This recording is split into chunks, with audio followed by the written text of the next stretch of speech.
दर्शक बंधु होश उड़े भाई खबर आसुनी आपण आश्चर्य हेबे।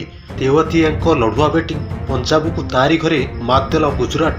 हाँ दर्शक बंधु ता पूर्व जदि आप मो चैनल नुआ भिडियो को मूल शेष पर्यंत देखु और भिडियो गोटे लाइक और चैनल को अवश्य सब्सक्राइब कर दिंतु। आगो केमी क्रिकेटर ताजा खबर आपण यही क्रिकेट ओडिया चैनल रे आग पाइपर।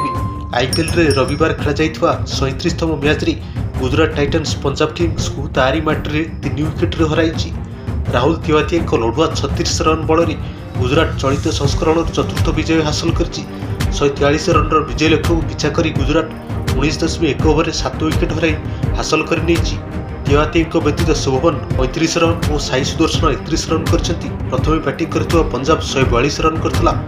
प्रभसिमरन सिंह सर्वाधिक 35 रन करथिबा बेले हरप्रीत इब्रार 29 रन बहु गुरुत्वपूर्ण इनिंग्स खेलिबारु पंजाब सम्मानजनक स्कोर कर पारिथिला।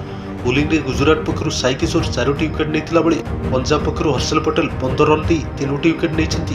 गुजरात अष्टम मैच रु चतुर्थ विजय सह पॉइंट टेबल रे षष्ठ स्थान को उठिथिबा बेले पंजाब समान मैच रु षष्ठ पराजय भोगिछि।